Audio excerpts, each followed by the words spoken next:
Bismillahirrahmanirrahim. Assalamualaikum warahmatullahi wabarakatuh. Innal hamdalillah nahmaduhu wa nasta'inuhu wa nastaghfiruh wa na'udzu billahi min shururi anfusina wa sayyiati a'malina. May yahdihillahu fala mudilla lahu wa may yudlil fala hadiya lahu. Asyhadu an la ilaha illallah wahdahu la syarika lahu wa nashhadu anna Muhammadan 'abduhu wa rasuluh la nabiyya wa la rasula ba'da. Yaqulu Allah tabaraka wa ta'ala ba'da a'udzu billahi minasyaitonir rajim. Ya ayyuhalladzina amanu taqullaha haqqa tuqatih wa la tamutunna illa wa antum muslimun.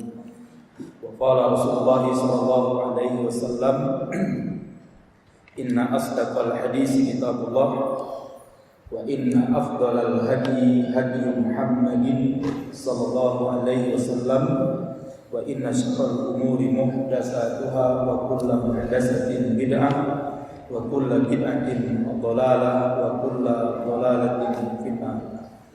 Ikhwani fillah arsyad wa syukurullah. Alhamdulillah pada malam hari ini kita bersyukur kepada Allah Subhanahu wa taala bisa bertemu kembali dalam kajian kita pada malam hari ini, dan kita masih membahas tentang Ahlul Bait Nabi Muhammad SAW. Karena banyak di antara mereka yang mengklaim sebagai orang yang mencintai Ahlul Bait Nabi, padahal mereka ini bukanlah Ahlul Bait atau pecinta Ahlul Baitnya Nabi Sallallahu Alaihi Wasallam. Bahkan ada mereka yang mengklaim dirinya sebagai keturunan atau Ahlul Bait Nabi, tapi mereka telah keluar dari klaim ini karena mereka tidak mengikuti Rasulullah Sallallahu Alaihi Wasallam. Oleh sebab itu perlu kita kaji bersama, karena hal ini pernah disampaikan oleh Rasulullah Sallallahu Alaihi Wasallam. Jadi kalau kita lihat hadis-hadis yang sangat banyak, misalnya Rasulullah mengatakan apa? Kata Rasulullah, ini sebagai peringatan, sebagai peringatan bagi kita. Di mana Rasulullah Shallallahu Alaihi Wasallam telah mengingatkan kepada kita sejak 14 abad yang lalu, di mana Rasulullah berkata kepada sahabat Ali bin Abi Thalib, Ami bin Abbas, dari sahabat Abdullah bin Abbas, ia berkata, Kuntu ma'an Nabi sallallahu alaihi wasallam wa indahu Aliyun, kata sahabat itu. Suatu ketika aku bersama Nabi sallallahu alaihi wasallam dan di sisi beliau terdapat sahabat Ali bin Abi Thalib. Faqala Nabi sallallahu alaihi wasallam, maka Nabi sallallahu alaihi wasallam bersabda, Ya Ali, wa ya Ali, sayakunu fi ummati qaumun yantahiluna hubba ahlil bait lahum nabazun yusammawna ar-rafidun qatiluhum fa innahum musyrikun, kata Rasulullah. Rawahu Tabrani wa isnaduhu hasan. Jadi ini sudah diingatkan oleh Rasulullah sebelum terjadi. Rasulullah sudah pernah memberitakan. Apa kata Rasulullah? Ya Ali, wa ya Ali, nanti akan ada sekelompok dari kaumku, dari umatku, kata Rasulullah, yang mereka beribadah. Jadi ibadahnya itu adalah apa? Ngaku-ngaku hubba ahlil bait. Jadi mereka ini menjadikan hubbu ahlul bait sebagai apa? Sebagai ibadah mereka. Jadi mereka menganggap dan mengklaim bahwa hubbu ahlul bait itu sebagai ibadah yang tertinggi bagi mereka. Lahum nabazun, mereka memiliki ciri kata Rasul. Apa cirinya? Yusammauna ar-Rafidhah. Cirinya adalah mereka diberi nama, dipanggil dengan nama apa? Rafidhah. Jadi ciri mereka adalah Rafidhah. Dan ternyata benar kan sekarang kan? Siapa Rafidhah ini? Orang-orang yang hari ini mengklaim dirinya sebagai apa? Pecinta ahlul bait Nabi. Dan dia apa kata Rasulullah? Qatiluhum. Kalau ente ketemu dengan mereka kata Rasulullah apa? Kalau ente ya Ali wa Ali, kalau kamu ketemu mereka, qatiluhum, perangi mereka. Fa innahum musyrikun, ya.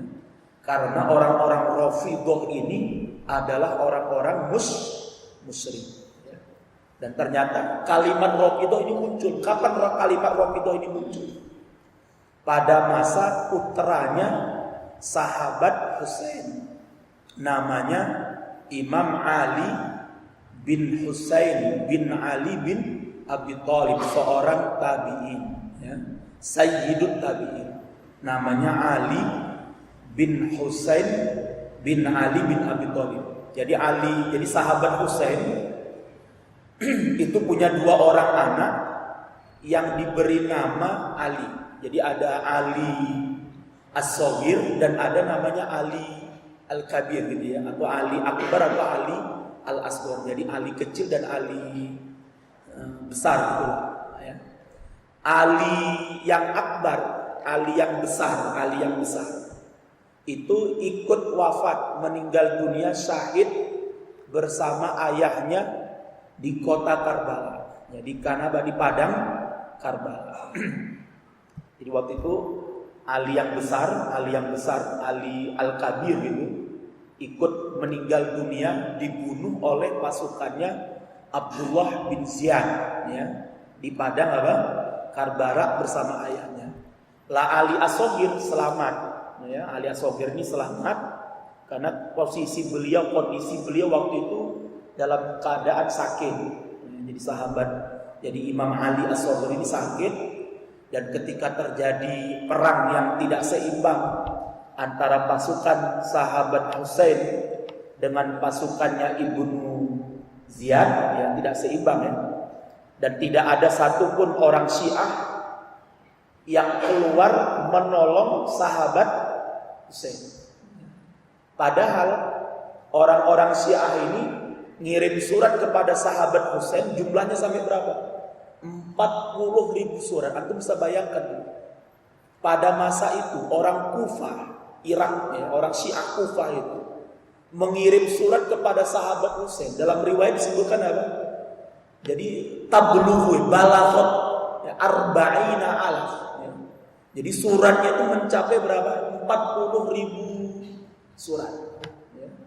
Kalau sekarang 40 suara lah mungkin gitu ya. Yang mereka ini dalam suratnya itu membuat pernyataan bahwa mereka siap mengangkat sahabat Husain sebagai pemimpin mereka, sebagai khalifah mereka, sebagai imam mereka, sebagai khalifah oposisi.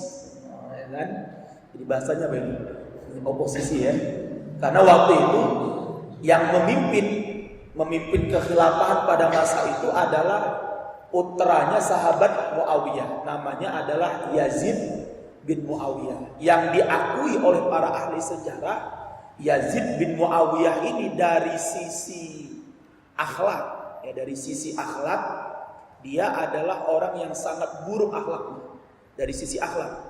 Tapi dari sisi kenegarawannya, sisi kemampuannya untuk mengatur negara, dia memiliki kehebatan, memiliki kemampuan, ya. Makanya nanti disebutkan dalam kitab yang berjudul tentang apa? Tentang Al-Imamatul Uqmah. Jadi ada sebuah buku, nanti bisa di-download di internet, itu ada namanya kitab Al-Imamatul Uqmah. Nanti dipilih. Jadi ada diajukan 2 pertanyaan gitu ya. Diajukan 1 pertanyaan. Kalau ada 2 calon pemimpin, yang satu orangnya soleh, bertakwa kepada Allah, sering ngaji, apalagi ngajinya nih at-taqwa misalnya. Tapi ternyata dia orang yang nggak memiliki kemampuan untuk mengurus negara. Dia lemah dalam kenegarawanannya. Dia lemah dalam bidang politik. Dia nggak punya kemampuan dalam mengatur dan mengurus negara. Tapi soleh, baik, bertakwa. Kemudian yang kedua, ada calon yang kedua. Orangnya nggak soleh, nggak baik, akhlaknya tidak terpuji misalnya, ahlul maksiat. Tapi apa? Dia mumpuni di dalam mengatur sebuah negara. Nah, yang ketiga yang lebih parah itu kan ya, nggak soleh dan juga nggak pintar ngurus negara, ambiar. Ya, dua-duanya nggak dapat. Ada nggak kayak gini? Yang nomor 3 ada nggak kira-kira? Hah? Ada. Nggak soleh dan nggak ahli negara, ada. Ada contohnya? Nggak usah disebutkan, kena tangkap nanti. Lah jadi para ulama mengatakan mana yang dipilih? Mayoritas jumhur ulama berpendapat apa? Dan ini juga dikatakan oleh Imam Al-Mawardi nanti dalam kitabnya Al-Ahkam As-Sultaniyah, ya, beliau mengatakan apa? Jadi kalau ada dua kayak gini maka tetap yang dipilih adalah apa? Meskipun yang buruk akhlaknya, buruk buruk perangainya, tapi dia punya kemampuan untuk mengurus apa? Negara. Itu lebih dahulukan. Kenapa? Keburukannya, kemaksiatannya untuk dirinya, adapun kemampuan yang ngurus negara itu berlaku untuk siapa? Kebaikan maslahat bagi umatnya, bagi rakyatnya, kan gitu ya. Lah yang nomor 2, kalau yang pertama soleh untuk pribadinya, tapi ketika dia nggak mampu ngurus negara, kemadorotannya untuk siapa? Untuk rakyat secara umum ya. Makanya dulu ada seorang gubernur ya yang kemudian menjadi khalifah juga. Namanya siapa? Hajjaj bin Yusuf As-Saqafi dari Bani Umayyah atau dari Bani Umayyah. Hajjaj ini gubernur awalnya dan sangat zalim, ya. Tetapi lihat, meskipun dia zalim, jahat, bahkan membunuh seorang tabi'in yang bernama siapa? Sa'id bin Zubair. Ya. Nanti bisa dibaca dalam kitab Suwar min Hayatit Tabi'in. Itu diceritakan di situ ya. Bagaimana Hajjaj bin Yusuf itu membunuh siapa? Seorang Sayyidut Tabi'in namanya Sa'id bin Zubair. Ya. Hajjaj bin Yusuf ini ketika dia jadi gubernur, yang sholat di belakangnya siapa? Sahabat Abdullah ibnu Umar, Abdullah bin Abbas sholat di belakang Hajjaj bin Yusuf. Bahkan pernah Hajjaj bin Yusuf sholat dalam kondisi apa? Mabuk, sholat subuh mabuk. Sampai sholat subuhnya berapa rakaat? 4 rakaat. Bayangkan terus. Di belakangnya ada sahabat siapa? Abdullah bin Umar sholat di belakangnya. Hajjaj bin Yusuf diingatkan, subhanallah, tetap aja dia berdiri, kan? Ya sudah, ya namanya makmum udah diingatkan, nggak ingat ya sudah, tetap akhirnya apa? Selesai salam, apa kata Hajjaj kepada jamaahnya? Al-Aziz, apa aku tambah lagi rakaatnya? Oh enggak. 4 rakaat sudah kelebihan dia. Masa itu menambah lagi? Ya? Tapi orang tetap taat kepada Hajjaj bin Yusuf. Kenapa? Meskipun Hajjaj bin Yusuf zalim, ya, ahlul maksiat, tetapi apa? Kedolimannya, kemaksiatannya untuk dirinya, sedangkan kemampuannya mengatur negara waktu itu apa? Berlaku bagi semua kaum muslimin yang ada di bawah kepemimpinannya. Bahkan ketika Hajjaj bin Yusuf diangkat menjadi khalifah dan dia mengangkat semua gubernurnya orang yang satu tipikal dengan dia, kan itu kan ya. Bayangkan dulu. Karena khalifahnya zalim, khalifahnya ahlul maksiat, pasti gubernur yang diangkat juga yang ahlul maksiat. Ya. Tapi ada yang menarik, ada seorang gubernur Hajjaj ini yang berada di mana? Di Irak. Ya. Setiap kali dikirim oleh Hajjaj bin Yusuf jadi gubernur di Irak, sama rakyat Irak didoakan semoga mati, dan mati. Sama hajat dikirim lagi gubernur yang baru. Sama rakyat Irak didoakan, mudah-mudahan gubernurnya mati. Nggak lama mati gubernurnya. Pusing Hajjaj bin Yusuf ini. Ini orang apa nih kehebatan warga Irak ini? Setiap gubernur yang dikirim apa? Dolim, gubernur yang dolim dikirim. Nah, tapi bukan warga Irak yang Syiah ya. Yang Syiah itu yang di Kufah, yang di Basrah, yang di Baghdad. Yang secara umum Irak dikirim.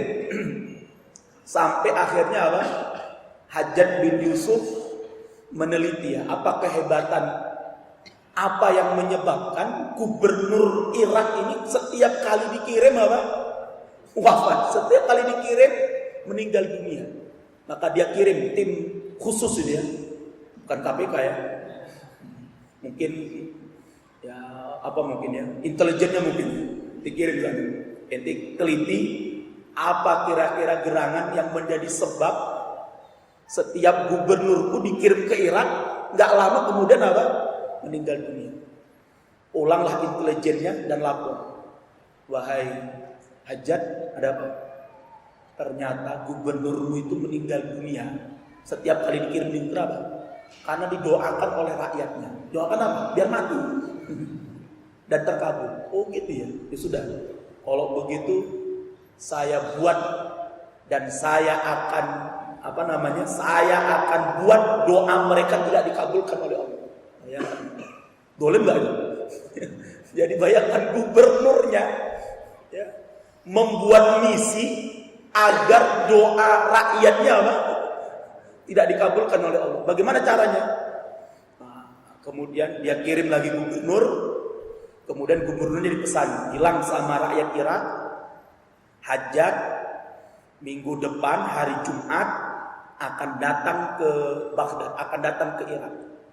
Dan Hajjaj ingin bertemu dengan warga dan rakyat Irak. Ya. Kumpulkan mereka di Masjid Jami Irak. Kumpulkan mereka semua di sana. Dan sampaikan kalau Hajjaj sang khalifah menginginkan hadiah dari rakyatnya. Apa hadiahnya? Berikan aku sebutir telur. Jadi diminta apa? Setiap rakyatnya membawa apa? Sebutir telur. Ya, rakyat Irak ketika dikabari bahwa Hajjaj khalifah mau datang dan mereka minta hadiah apa itu? Setiap rakyat membawa sebuah telur ya. Bagi rakyat Irak telur wae kayak wae. Sudah, hanya setiap orang datang membawa telur dan dikumpulkanlah telur itu di mana? Di Masjid Jami. Sehingga terkumpullah telur yang sangat banyak. Maka datanglah Hajjaj bin Yusuf. Setelah itu apa kata Hajjaj bin Yusuf? Wahai rakyatku, aku berterima kasih bisa ketemu dengan kalian dan aku tidak butuh telur kalian. Nah, terus silakan ambil telur kalian lagi. Akhirnya rame-rame mereka mengambil kembali telurnya. Kira-kira telurnya sudah tertukar belum kira-kira? Kecuali kasih nama ya kan. Tadi kan nggak dikasih tahu itu. Jadi nggak dikasih nama sehingga ketika mereka ngambil pastinya bukan telur yang mereka bawa. Yang penting telur podo gitu kan ya. Kecuali ya kalau bawa telur unta kemudian telur burung unta gitu ya. Yang besar kemudian dia ngambil telur burung puyuh kan mungkin beda gitu kan ya. Jadi kalau semuanya telurnya sama ya sudah akhirnya apa? Ya, pulang ya. Jadi mereka pulang bawa telurnya masing-masing. Setelah itu Hajjaj bin Yusuf pulang. Maka mulailah rakyat Irak mendoakan kembali apa? Gubernurnya. Ya Allah, mudah-mudahan gubernur Irak mati sebagaimana yang sebelum-sebelumnya. Tapi ternyata setelah 4 bulan nggak mati-mati. Bingung rakyat Irak, ini ada apa ini? Apa salah kita? Biasanya yang sebelum-sebelumnya maksimal 4 bulan dead. Ini kalau nggak mati-mati, kalau nggak meninggal gubernurnya ini. Barulah mereka tersadar kalau doa mereka sudah tidak dikabulkan oleh Allah kembali. Kenapa? Karena mereka sudah memakan apa? Telur subhat ini. Telur subhat ini. Telur apa ini? telur yang bukan miliknya tadi kan. Nah, makanya Pak sekalian, bisa jadi doa-doa kita hari nggak terkabulkan di gara-gara itu begini. Mungkin bukan telur subhat lagi yang kita makan ini. Ya, apalagi yang kita makan juga ini. Telur subhat ya mungkin ya. Apalagi mungkin ya. Beras subhat ya kan. Apalagi setelah kita makan juga. Gas subhat mungkin ya. Apalagi sekarang kan sampai Rasulullah pernah mengatakan apa? Meskipun kalian gak makan riba kata Rasulullah, tapi kalian pasti akan memakan apa? Debu-debu riba itu.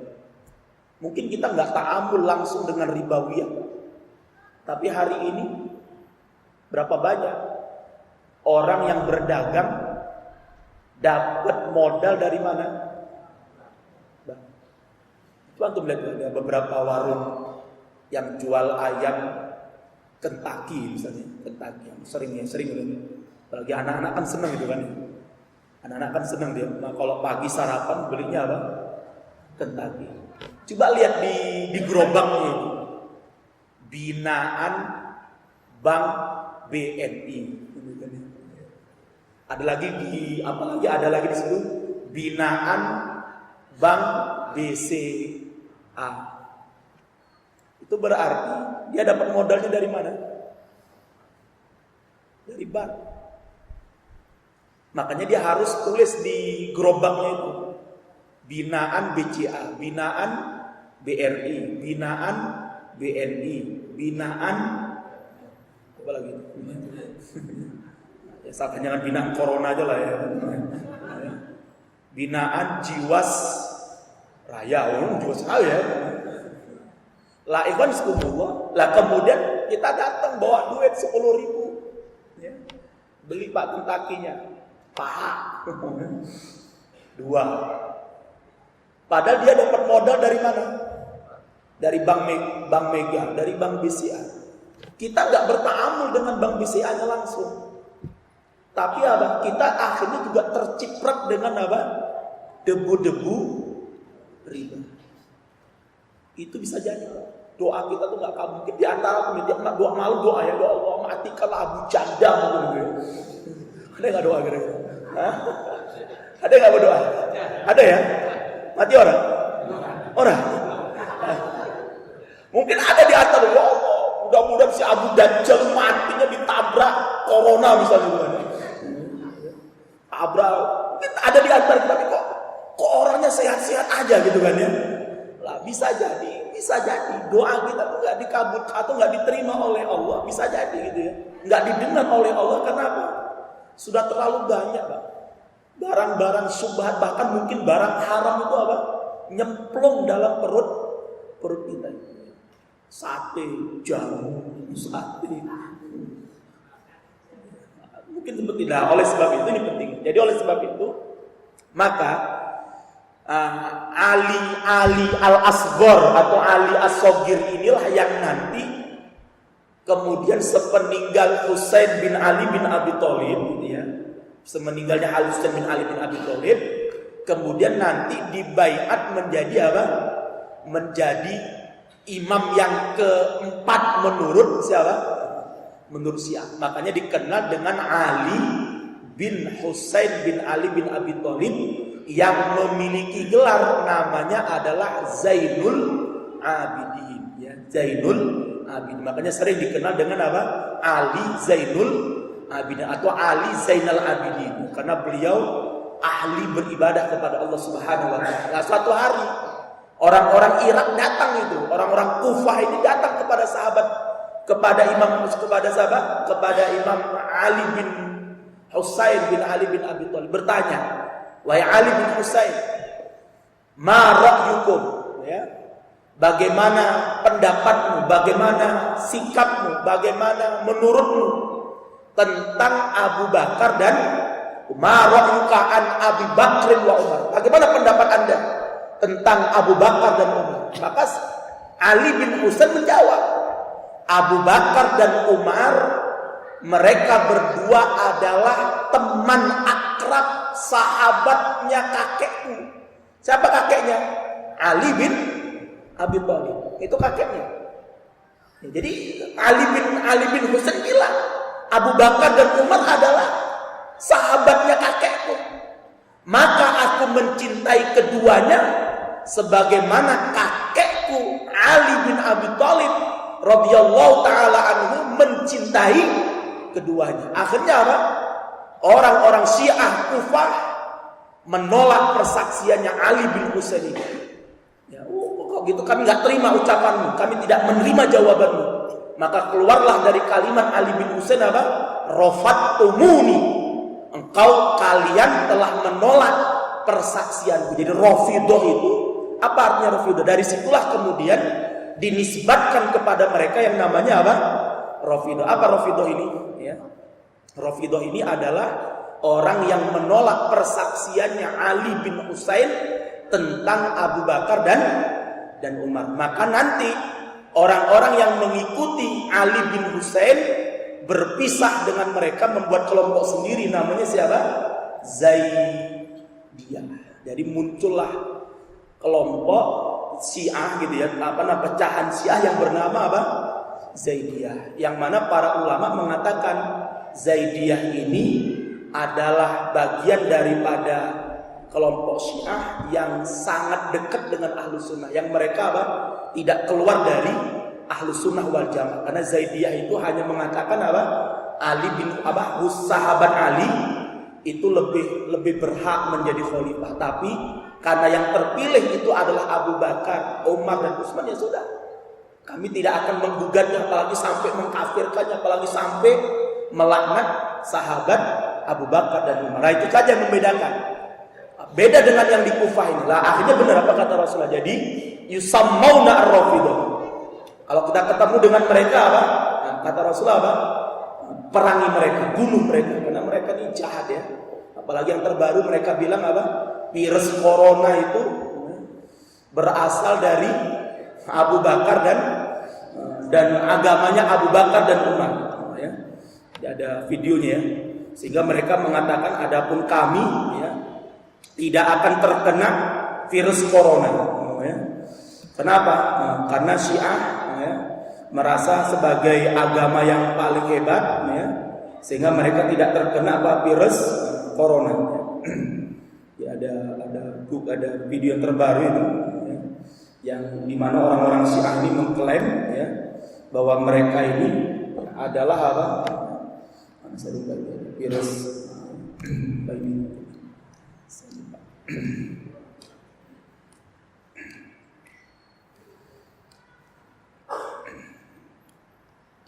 Bukan ini ya. Ini corona jadi sana. Ada corona.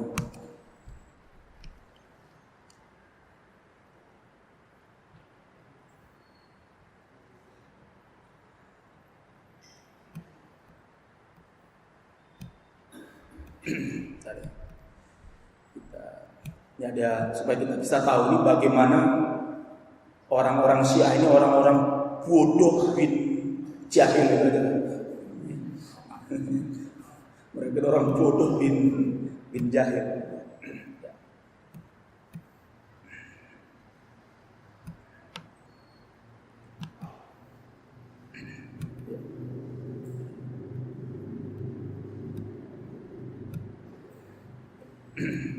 Ya, kita dengarkan. Mudah-mudahan bisa. انشغل العالم بالفيروس الخطير ألا وهو فيروس كورونا. هذا الفيروس اجتاح الكثير من المدن. Jadi dia bilang ya bahwa hari ini dunia tersibukkan dengan apa?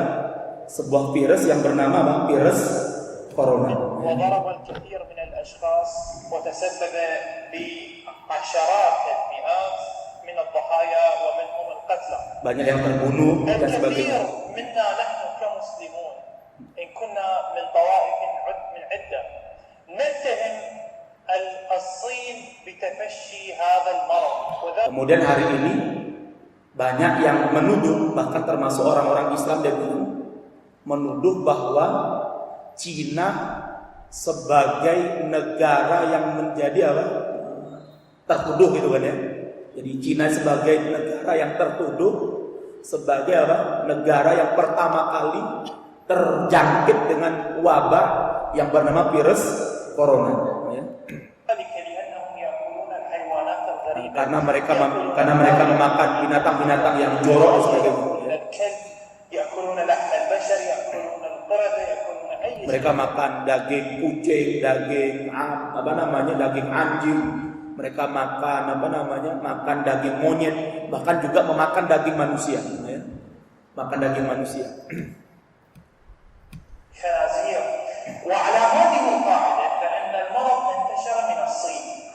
Kemudian dengan inilah Cina tertuduh sebagai negara yang menjadi penyebar utama daripada virus corona. Kita Islam Ahlul Bait. Jadi kita ini Islam ini Pak, ya kalau saya baca ini Al-Muntakim ini pusatnya ada di Qom Iran ini. Dia mengklaim Islamnya Syiah itulah Islamnya siapa? Muhammad. Pada pengkhianat Nabi Muhammad. Allah Azza wa Jalla ab'ada 'anha kull hadhihi al-hayawanat al-mamsukha al-qadra wa la na'kuluha. Walakin al-yawm nakshifu lakum 'ala anna virus corona. Ya. Hari ini saya ingin beritahukan kepada kalian, dia bilang, berkaitan dengan virus corona. Apa itu dia bilang? Dia bilang apa? Saya beritahukan, saya jelaskan bahwa corona itu bukan berasal dari Cina, tapi dari siapa? Bayangkan. Jadi virus corona itu dia bilang apa? Keluar dari agamanya Abu Bakar dan Umar. Bayangkan. Jadi sumber virus corona itu adalah apa? Agamanya Abu Bakar dan Umar. Ya agamanya antum itu, Pak. Kecuali sih ada orang Syiah ya. Coba antum lihat. Wabidat dia bilang. Lebih khususnya lagi, virus corona ini keluar dari tubuhnya Aisyah dan Umar. Bagaimana jahlul wa bahlulnya. Yang cukup menariknya Pak, justru hari ini yang kena virus corona terbesar setelah Cina itu Iran. Yakuluna lahmal bashar yakuluna. Kita lihat sini. Kita lihat di sini. Wa Iran التي أعلنت 8 وفيات بين 43 حالة مؤكدة وهذا أكبر عدد وفيات بعد الصين. Ya, bayangkan ya. Jadi Cina Iran adalah negara terbesar kedua setelah Cina yang hari ini terkena virus corona. Bahkan yang cukup menarik, Menteri Kesehatannya, ya, Wakil Menteri dia mengumumkan di Iran tidak ada corona, zero corona. Setelah dia umumkan dia kena corona dan sudah mati. Ya. Yang kena lagi wakil presidennya, ya, Wakil Presiden Iran yang sebagai yang khusus menangani perempuan kena virus corona, dan banyak pejabat-pejabat Iran yang terkena virus. Yang menarik lagi, yang diserang pertama sekali oleh virus corona adalah apa? Wilayah Qom, negara atau kota suci kedua Syiah yang berada di mana? Di Qom Iran itu. Itu yang terkena, provinsi Qom itu yang dikena dulu. Ada 50 orang yang sudah mati di sana. Kemudian hari ini saya baca di kumparan.com mengatakan bahwa di Saudi ada 12 kasus yang sudah terkena virus. Ada 12 kasus di Saudi orang yang terkena virus apa? Corona, yang itu warga Saudi. Ternyata warga Saudi dari mana yang terkena virus corona? Dari provinsi Qotib yang merupakan provinsinya Syiah. Jadi yang kena malah orang-orang Syiah. Padahal mereka bilang agama Syiah itu agamanya Ahlul Bait, gak akan mungkin kena corona.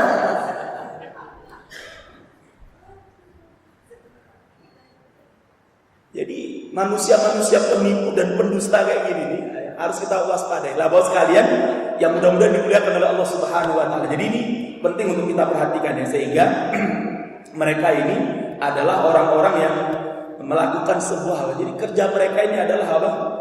Dusta gitu kan ya. Mereka adalah sebuah kedustaan. Baik ya. Jadi kita di sini kemudian kita lihat berikutnya adalah apa? Ini juga hadisnya. Nah, nanti kita lihat ya. Dan Rasulullah menyebutkan itu kan ya. La taftariqanna hadhil ummah ala misli dzalik wa adalluha firqatan wa syarruha. Ya, jadi kata Rasulullah, Yahudi terpecah, Nasrani terpecah, sedangkan umat Islamnya akan terpecah ya. Jadi pecahnya atau kelompok-kelompok yang pecah dari umat Islam itu yang paling buruk kata Rasulullah, kelompok pecahan dari Islam yang paling buruk, yang paling berbahaya dan paling sesat itu ada siapa? Ad-da'iyatu ilaina ahlal bait. Orang yang menyeru agar mereka cinta kepada siapa? Ahlul bait. Siapa yang Rafidhah tadi itu?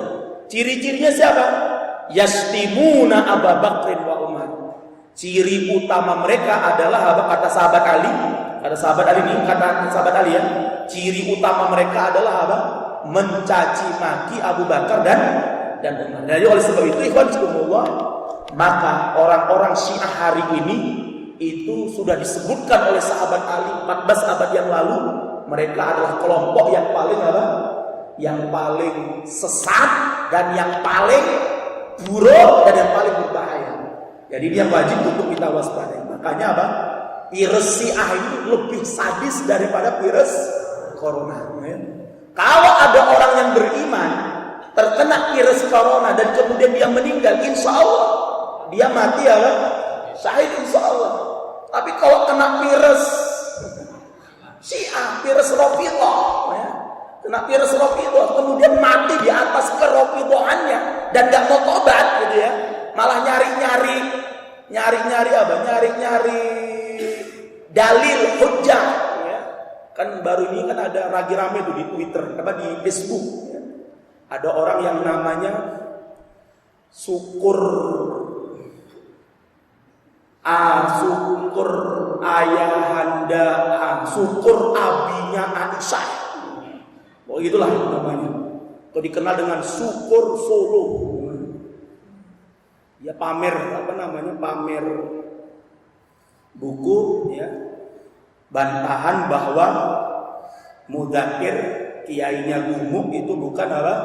Bukan Syiah. Lah saya katakan, ngapain buat buku? Toh kan sudah pernah saya ceritakan. Saya punya, ini ada datanya. Kemungkinan besar ini salah satu data yang masuk. Ini saya bacakan. Ini selebaran yang pernah dibagi-bagikan oleh orang-orang Gumuk kepada masyarakat warga Wonosari, Klaten.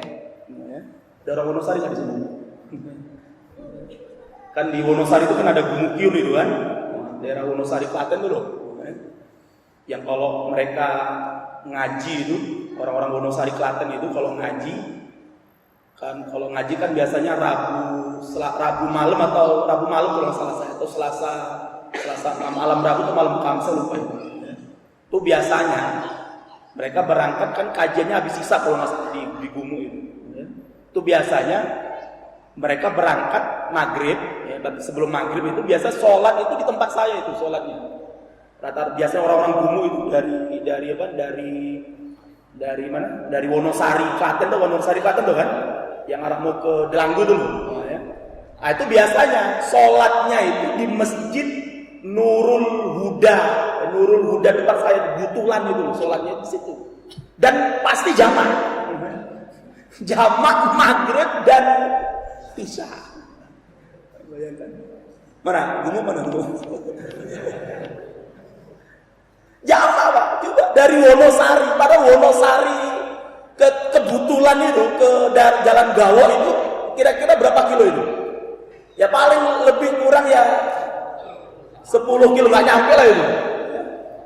Tapi mereka sudah jamak, kenapa? Sudah wilayah kota, beda kota.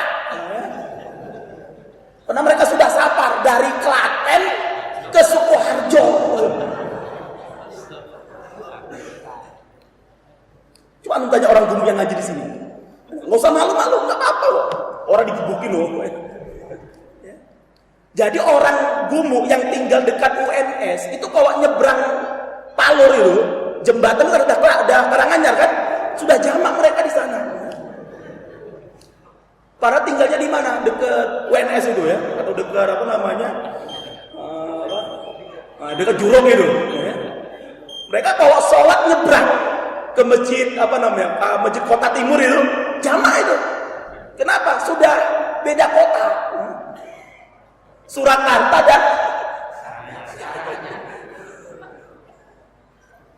dan mungkin ini Solo ya. Nah, mungkin kalau masjidnya di sholat di masjid mana dulu ya? Mutakin. Udah beda udah. Nah, jadi seperti itu ya. Makanya sebablah di sini kan kita lihat nih ya. Jadi Kiai Gumu itu kan diwawancara itu, ya. Jadi dibagi-bagikan ya. Lah ada yang dibagi itu ternyata bukan jamaah Gumu yang kemudian memberikannya kepada saya. Dia kan ngomong nih, mengapa Ustadz Mudakir tidak mau mengkafirkan Syiah? Lah, menurutmu Syiah itu kafir? Sing kafir ki sopo? Sing kafir ki opo? Ya. Yang ada dalam hadis itu umirtu an uqatilan nasa hatta yashhadu alla ilaha illallah wa anni rasulullah. Wong Syiah mempersaksikan semua itu tidak. Wa yuqimus shalah. Wong Syiah nglakoni ndak. Wa yutuz zakat. Wong Syiah nglakoni ndak. Fa idza fa'alu dzalika asamu minni dima'ahum wa amwalahum illa bihaqqil Islam wa hisabuhum ila Allah. Wes, berarti kuwi yo se-Islam yen ngono kuwi. Lah kok aku kon ngapirke, ya? Kuwe ngapir ya urusanmu. Kalau saya ndak mau mengkafirkan. Jadi kan menurut kiainya Gumu iki lho, ya. Syiah sesat atau enggak? Enggak sesat, atau ngapain buat buku dia? Loh, seharusnya kalau ente mengatakan Syiah itu enggak sesat, dituduh Syiah ya ora apa-apa ngono lho. Misalnya saya Pak sarungan ya. Sampai saya dibilang ya, teng Azhar wong NU kuwi. Nengen iki sarungan ora apa-apa. Oh Syiah orang go NU ora sesat kan itu kan ya. Lah ini aneh. Syiah enggak sesat berarti ente Syiah. Oh tak kata ini lho gitu. Jadi kadang-kadang orang-orang Gumu ini aneh gitu ya. Mengatakan Syiah itu tidak sesat, membela Syiah, mengatakan Syiah itu masih Islam. Tapi ketika dibilang ente berarti Syiah. Oh, kowe awas kowe. Tak tuntut kowe ning hari kiamat. Lho piye to? Seharusnya ente mengatakan dia, saya, makanya kan anaknya Mudakir yang bernama siapa kalau di internet apa di Facebook namanya siapa? Bin Usmud itu ya. Namanya Zulfikar atau apa namanya? Zulfikar bin Mudakir itu kan. Ya. Itu ngelakoni sudah. Aku si Ahok yang ngomong. Wis tercetau nomor lo ya. Jadi orang-orang Gumu, jadi kalau ente mengatakan Syiah itu nggak sesat, dituduh Syiah, dia bilang, iya saya memang Syiah. Biar ngopo-ngono, kok malah ngamuk-ngamuk ya. Nah, jadi nggak perlu kemudian membuat bantahan-bantahan sudah. Kalau memang sana meyakini bahwa Syiah itu sesat, ya umumkan di mana-mana gitu. Silakan orang-orang Gumu mengaji, jelaskan kesesatan tentang apa? Syiah, jelaskan kesesatan Syiah. Berlepas diri dari Khomeini, berlepas diri dari Iran, itu jelas gitu loh.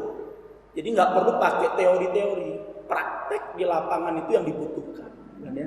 Nah ini yang harus kita perhatikan sehingga kalau dia ngaji di Gumu yang hadir hari ini langsung lapor begitu. Pengajiannya at-taqwa ya. Lah makanya bismillah. Jadi ini penting. Jadi sudah jelas kesesatan Syiah itu sudah nyata. Bukan hanya sesat secara furuk, tapi juga sesat secara apa? Ideologi. Sehingga sudah kita berlepas diri daripada apa? Daripada Syiah. Sehingga mudah-mudahan kita nanti di hari kiamat tidak menanggung beban dengan itu semuanya. Itu waliyahillah. Mudah-mudahan Allah Subhanahu Wa Taala menjaga kita semuanya dan insyaallah kita